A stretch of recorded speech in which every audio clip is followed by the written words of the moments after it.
दोस्तों, जैसा कि वादा था, मैं आपके सामने तीसरा नियम लेकर हाजिर हूँ। और तीसरे नियम के बारे में मैंने बताया था। ये नियम है स्वतंत्र अपव्यूहन का। और स्वतंत्र अपव्यूहन का जो नियम है, अगर आपको अच्छी तरह से प्रभाविता का नियम समझ में आया है तो ये उससे रिलेटेड है, उससे जुड़ा हुआ है। तो आइए हम इस नियम के बारे में समझते हैं कि इस नियम में क्या है। और ये नियम सबसे ज़्यादा इम्पोर्टेंट भी है और सबसे ज़्यादा ये सवालों में पूछा भी गया। इन तीनों नियमों को कक्षा 10 और कक्षा 12 दोनों में शामिल किया गया है। अगर आगे आगे के क्लासेस में आप जाते हैं तो उसमें भी मेंडल के नियमों को आपको पढ़ने को मिलेगा। तो तीसरा हमारा नियम है स्वतंत्र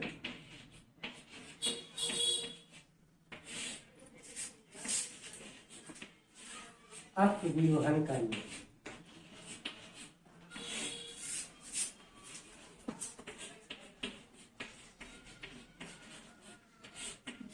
इस स्वतंत्र अपव्यूहन के नियम में हम प्रभाविता के नियम के अनुसार हम क्या करेंगे, दो अलग अलग जोड़ी विपरीत लक्षण वाले पौधे।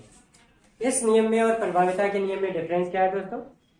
जो पहला नियम था उस नियम में हमने एक जोड़ी विपरीत लक्षण वाले पौधे लिए, लेकिन अब हम दो जोड़ी विपरीत लक्षण वाले पौधे।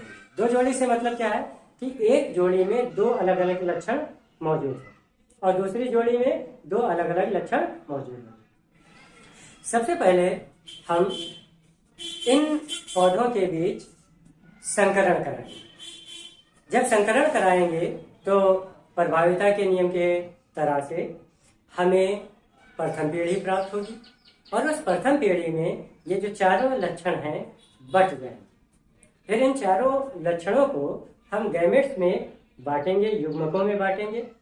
युग्मकों में बांटने के बाद फिर इन्हें हम चकर बोर्ड में व्यवस्थित करेंगे और व्यवस्थित करने से हमें पता चलेगा कि ये जो लक्षण है ये 9:3:3:1 के अनुपात में स्वतंत्र रूप से अपव्यूहित हो जाते हैं, यानी कि अलग हो जाते हैं।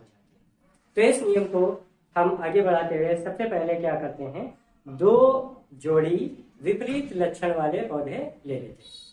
मान लीजिए कि हमने शुद्ध सफेद और इनके साथ हम कैपिटल आर और कैपिटल आर, कैपिटल एक्स शुद्ध सफेद के लिए है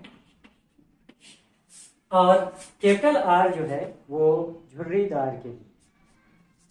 काय के लिए? झुर्रीदार। झुर्रीदार से मतलब है कि इसमें जो पुष्प खिलेंगे वो इस तरह से रिंकल्स। फिर ये हो गई एक जोड़ी। इसी तरह से हम दूसरी जोड़ी ले लेते हैं और दूसरी जोड़ी में हम क्या करते हैं, शुद्ध लाल और शुद्ध लाल के साथ यहां पर हमने झुर्रीदार लिया था, तो यहां पर हम क्या करते हैं, गोल का लक्षण ले लेते हैं। शुद्ध गोल का लक्षण ले लेते हैं। फिर इनके बीच हम क्या करते हैं, संकरण करा देते हैं। संकरण का अर्थ तो आप लोगों को पता होगा, जैसा कि मैंने पहले वीडियो में बताया था कि संकरण का अर्थ होता है मिलान। तो हम इनको गैमेट्स में डिवाइड करेंगे। गैमेट्स में डिवाइड करने के बाद इनके लक्षण अलग अलग बट जाएंगे। ठीक इसी तरह से यहाँ पर भी गैमेट्स बन जाएंगे और इनके लक्षणों को अलग अलग डिवाइड कर दिया जाएगा। प्रभाविता के नियम की तरह इनके लक्षणों को आपस में मिलाया जाएगा। मिलाने पर हमें क्या मिलेगा, capital x, capital R, small x और स्मॉल आर। अगर इसको हम अलग तरीके से लिखना चाहें, गैमेट्स में बांट करके लिखना चाहें, तो हम ये लिख सकते हैं कि कैपिटल एक्स एक बार आएगा कैपिटल आर के साथ और एक बार कैपिटल एक्स आएगा स्मॉल आर के साथ। दो युग्मक बन गए। फिर इसी तरह से स्मॉल एक्स एक बार आएगा कैपिटल आर के साथ और फिर स्मॉल एक्स आएगा स्मॉल आर के साथ। ये हमारे 4 युग्मक बन गए। अब इन चारों युग्मकों को क्या किया जाएगा, चकर बोर्ड में, जिसे क्रॉस बोर्ड भी कहा जाता है, उसमें रखा जाएगा और रख करके हमें ये पता चलेगा कि ये किस तरह से लक्षण आपस में बढ़ते हैं, इनका स्वतंत्र अपव्यूहन होता है। चलिए हम बनाते हैं क्रॉस बोर्ड। तो इसमें से एक को हम यहाँ पर रहने देते हैं क्योंकि इन चारों गैमेट की हमें आवश्यकता पड़ने वाली है। तो इसके लिए सबसे पहले हम इस हिस्से को साफ कर लेते हैं।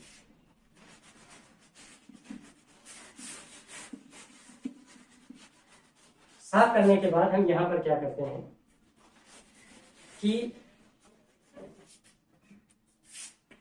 एक चकर बोर्ड बना लेते हैं जिसमें लगभग इतनी दूरी होनी चाहिए कि आसानी से लिखा जा सके। इसमें हमें 16 खानों की आवश्यकता होती है। 1 2 और 2 4। इसी तरह से 1 2 और यहाँ पर ये 4। इन गैमेट्स को जो ये मिले हुए हैं, इन गैमेट्स को हम एक एक करके यहाँ पर व्यवस्थित कर देंगे।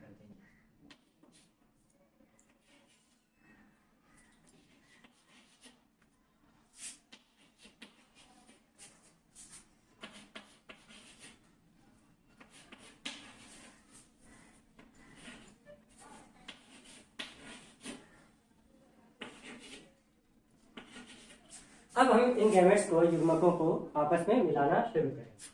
तो यहाँ पर जब हम मिलाएंगे तो कैपिटल X और कैपिटल X, कैपिटल R और कैपिटल R, फिर इस युग्मक को हम इस वाले युग्मक से मिलाएंगे तो हमें कैपिटल X, कैपिटल R और स्मॉल r मिलेगा। इसी तरह से फिर इस युग्मक को हम इस युग्मक से मिलाएंगे तो capital X, small x, capital R, capital R और कैपिटल R। यहाँ पर फिर से हम इस युग्मक से इसको मिलाएंगे तो capital X, small x, capital R, small r। ठीक इसी तरह से अब दूसरे युग्मक से हम लक्षणों को मिलाएंगे तो कैपिटल X, कैपिटल R और स्मॉल r। फिर कैपिटल X, स्मॉल r और स्मॉल r। फिर capital X, small r, capital R, small r। फिर इसका मिलान इस वाले युग्मक से किया जाएगा तो कैपिटल X, स्मॉल r और फिर से स्मॉल r। अब तीसरे युग्मक की बारी, capital X, small x, capital R और कैपिटल R। फिर capital X, small x, capital R, small r, small. फिर इस युग्मक से जब संकरण कराएंगे तो small x, capital R, capital R। फिर small x, capital R, small r। फिर इसी तरह से अंतिम युग्मक से इनका मिलान कराएंगे, capital X, capital R, small r, capital X, small r, small r, small x, capital R, small r, small x, small r, small r। दोस्तों यहाँ पर एक बात ये ध्यान रखनी है कि कई जगह पर जो कैपिटल लेटर है उसे प्रभावी लक्षण के तौर पर प्रयोग किया जाता है, तो ये कोई बाध्यता नहीं। आप सांकेतिक रूप से शब्दों का प्रयोग कर रहे हैं तो आप जैसे चाहें उसका प्रयोग कर सकते हैं, ये नियम की कोई बाध्यता नहीं। अब हम इन लक्षणों, इन जो ये नए युग्मक क्रॉसबोर्ड में मिले हैं, हम इनके गुणों के आधार पर इनका नामांकन करें। जैसे थोड़ा सा इस चीज को ध्यान करें कि कैपिटल X हमने काहे के लिए, शुद्ध सफेद के लिए, स्मॉल x शुद्ध लाल के लिए, कैपिटल R झुर्रीदार के लिए, स्मॉल r गोल के लिए इस्तेमाल किया है। तो अगर इन लक्षणों का कंपैरिजन किया जाए तो शुद्ध लाल और शुद्ध सफेद में से जो शुद्ध लाल है ये लक्षण प्रभावी है। ठीक इसी तरह से झुर्रीदार और गोल में अगर कंपैरिजन किया जाए तो गोल जो लक्षण है वो प्रभावी है। गोल जो लक्षण प्रभावी है। तो इस चेकर बोर्ड में जो नामांकन किया जाएगा वो नामांकन इस बात पर डिपेंड करेगा कि प्रभावी लक्षण कौन सा है। तो पहला जब हम क्रॉस देखते हैं तो यहाँ पर दोनों कैपिटल एक्स है और दोनों कैपिटल आर है। कैपिटल जो है एक्स काहे के लिए था? शुद्ध सफेद के लिए, और कैपिटल आर काहे के लिए था? झुर्रीदार के लिए। तो ये सफेद हुआ और झुर्रीदार हो गया। ठीक इसी तरह से यहाँ पर कैपिटल एक्स है और कैपिटल और स्मॉल दोनों आर मौजूद है। कैपिटल और स्मॉल आर में स्मॉल आर जो है वो प्रभावी है। कैपिटल एक्स काहे के लिए? सफेद के लिए प्रयोग किया गया था, और स्मॉल आर कैपिटल आर और स्मॉल आर में प्रभावी कौन है? Small R. तो इसलिए ये हुआ सफेद गोल। फिर इसी तरह से यहाँ पर देखिए कैपिटल एक्स और स्मॉल एक्स दोनों मौजूद हैं। अगर हम देखें तो कैपिटल एक्स और स्मॉल एक्स में प्रभावी कौन है? स्मॉल एक्स, जैसा कि हमने अपने क्रॉस चित्र में माना है। तो यहाँ पर स्मॉल एक्स जो है वो प्रभावी है, तो इसलिए हम क्या करेंगे? प्रभावी लक्षण को लिखेंगे। तो ये हुआ हमारा लाल, और कैपिटल आर काहे के लिए था? कैपिटल आर जो हमारा था वो झुर्रीदार के लिए था, तो ये हो गया लाल झुर्रीदार। फिर इसी तरह से यहाँ पर कैपिटल एक्स और कैपिटल आर दोनों मौजूद है, स्मॉल एक्स और स्मॉल आर भी मौजूद है। तो इनमें प्रभावी लक्षण कौन हमने माना है? स्मॉल एक्स और स्मॉल आर। स्मॉल एक्स क्या है? प्रभावी है, और ये क्या था? लाल। और स्मॉल आर क्या था? ये भी प्रभावी लक्षण था और गोल था, लाल। इसी तरह से अब हम इसमें आते हैं तो कैपिटल एक्स है। कैपिटल एक्स काहे के लिए? सफेद के लिए। स्मॉल और कैपिटल आर दोनों साथ में है, तो लिखा किसके हिसाब से जाएगा? जो लक्षण प्रभावी है, यानी कि स्मॉल। तो ये सफेद गोल। फिर यहाँ पर कैपिटल एक्स दोनों मौजूद है। कैपिटल एक्स काहे के लिए था? सफेद के लिए, और स्मॉल आर काहे के लिए था? स्मॉल आर जो था वो गोल के लिए था। ये सफेद। यहाँ पर स्मॉल एक्स स्मॉल आर दोनों मौजूद है, तो इन्हीं के आधार पर इनका नामांकन किया जाएगा। तो जब नामांकन किया जाएगा तो ये क्या होगा? लाल और गोल, क्योंकि स्मॉल एक्स लाल के लिए प्रभावी लक्षण, स्मॉल आर गोल के लिए। फिर यहाँ पर कैपिटल एक्स स्मॉल एक्स और दोनों स्मॉल आर है, तो स्मॉल एक्स प्रभावी लक्षण हमने माना था अपने नियम में, तो ये हुआ हमारा लाल। एक्स काहे के लिए यूज किया गया था? लाल के लिए। स्मॉल आर काहे के लिए यूज किया जा रहा है? गोल के लिए, तो ये हमारा हो गया लाल। अगली पंक्ति में आ जाते हैं। यहाँ पर कैपिटल एक्स स्मॉल एक्स और दोनों कैपिटल आर मौजूद है। तो कैपिटल एक्स और स्मॉल एक्स में हमने प्रभावी लक्षण किसे माना है? Small x. स्मॉल एक्स हमारा क्या है? लाल। और कैपिटल आर काहे के लिए यूज किया था? हमने झुर्रीदार के लिए, ये हो गया हमारा लाल झुर्रीदार। इसी तरह से यहाँ पर देखें तो कैपिटल एक्स स्मॉल एक्स है, आपको पता है कि स्मॉल एक्स इसमें हमने प्रभावी माना है।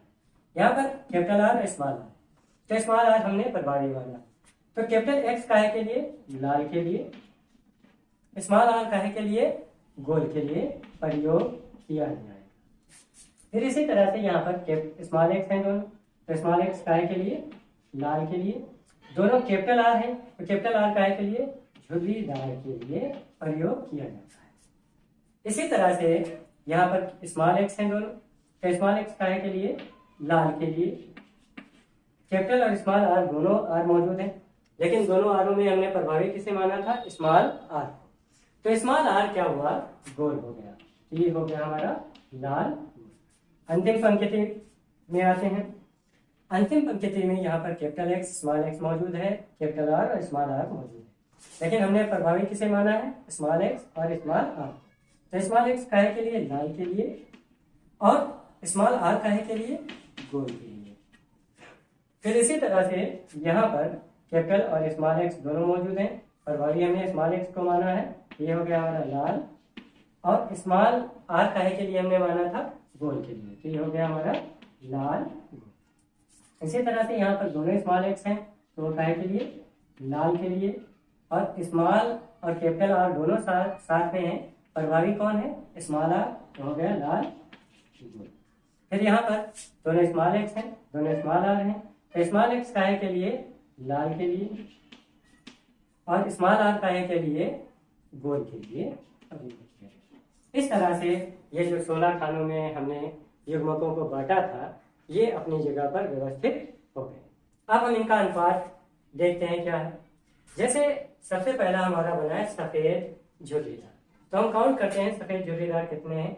जैसे हम इसको चिन्ह के लिए कट कर लेते हैं 1, फिर सफेद इसमें कोई नहीं है, दूसरा पंक्ति में जाते हैं तो सफेद झुर्रीदार हमें कोई देखने को नहीं मिलता। इस तरह से तीसरी पंक्ति में भी नहीं और चौथी पंक्ति में भी नहीं। एक बार फिर से हम देख लेते हैं, ये सफेद झुर्रीदार था, इसमें कोई और सफेद झुर्रीदार हमें देखने को नहीं मिला। लाल झुर्रीदार तो है लेकिन सफेद झुर्रीदार नहीं। तो सफेद जो झुर्रीदार है उसकी संख्या हमारी बनी। फिर इसके बाद देखो सफेद गोल है, इनकी हम काउंटिंग करते हैं, तो 1, फिर सफेद गोल, ये लाल गोल है, लाल गोल है, सफेद गोल ये दूसरा 2, फिर सफेद गोल ये हो गए 3, फिर सफेद गोल और देखना है हमें, मिलना नहीं चाहिए क्योंकि अनुपात 3 ही होना चाहिए, तो सफेद गोल और कोई तीसरा मौजूद नहीं। सफेद गोल हमारे पास हो गए कितने, 3। फिर इसी तरह से सफेद गोल हो गया। अब हम लाल गोल की काउंटिंग करते हैं। लाल गोल कोई सा चिन्ह बना ले, 1 हो गया, 2 हो गए, फिर 3 हो गए, फिर 4 हो गए, 5 हो गए, 6 हो गए, 7 हो गए और 8 हो गए। एक कहीं पर छूट रहा, लाल गोल ये ऊपर रहा, ये हमारे हो गए 9। तो लाल गोल हमारे कितने हो गए, लाल गोल की संख्या निकली 9। बचा हमारे पास क्या, लाल गोल भी हो गए, हमारे पास बचा लाल झुर्रीदार। तो लाल झुर्रीदार की अगर हम काउंटिंग करें, कुछ चिन्ह बना लें, 1 ऊपर से देख लेते हैं पहले, लाल झुर्रीदार 1, फिर हम नीचे की ओर आते हैं तो हमें 2 और ये रहा 3 हमें देखा, लेकिन इसके अलावा लाल झुर्रीदार कोई भी नहीं। तो लाल झुर्रीदार की संख्या भी हमारी कितनी निकली, 3। अगर हम इन सारे चीजों को अनुपातिक व्यवस्था में व्यवस्थित करें तो सबसे अधिक संख्या है 9, उससे कम अनुपात है 3, फिर 3, फिर 1। हमने देखा कि अगर हम दो विपरीत लक्षणों वाली 2 जोड़ी पौधे ले लें, उनके बीच संकरण करा लें, तो संकरण कराने पर उनके जो लक्षण होंगे उन लक्षणों का स्वतंत्र अपयूहन एक निश्चित अनुपात में हो जाता है। यहीं पर यह स्वतंत्र अपयूहन का नियम समाप्त हो जाता है। और इस स्वतंत्र अपयूहन के नियम, जो ये पूरा सिस्टम चला है, इसमें जब हमने युग्मक लिए थे, जो पौधे लिए थे, जो अलग अलग लक्षणों वाले थे, जोड़ी में थे, वो मातृ पीढ़ी थी, उनसे जो बनी वो प्रथम पीढ़ी बनी, और प्रथम पीढ़ी के युग्मकों को हमने जब डिवाइड किया तो हमें ये 4 युग्मक मिले, और इन 4 युग्मकों को जब हमने क्रॉस बोर्ड में व्यवस्थित किया तो हमने देखा कि इन युग्मकों के जो लक्षण है उनका स्वतंत्र अपव्यूहन हो गया। और ये स्वतंत्र अपव्यूहन कितने अनुपात में हुआ, 9:3:3:1 में। ये 1 नंबर के सवाल में भी पूछा जाता है कि स्वतंत्र अपव्यूहन में जो लक्षण है उनका अनुपात किस अनुपात में विभाजित होता है। यहीं पर यह नियम समाप्त हो जाता है। इस नियम को थोड़ा सा एक बार और दोहराते हैं। मेंडल के अनुसार जब हम 2 जोड़ी विपरीत लक्षण वाले पौधे लेते हैं, उनके बीच संकरण कराते हैं, और संकरण कराने के बाद उनके लक्षणों को जब हम युग्मकों में बांट करके क्रॉस बोर्ड में व्यवस्थित करते हैं तो हम देखते हैं कि उनके लक्षणों का स्वतंत्र अपयूहन हो जाता है। तो दोस्तों यहाँ पर ये तीसरा वीडियो समाप्त होता है। अगले वीडियो में कुछ नया टॉपिक लेकर के आपके सामने हाजिर होंगे।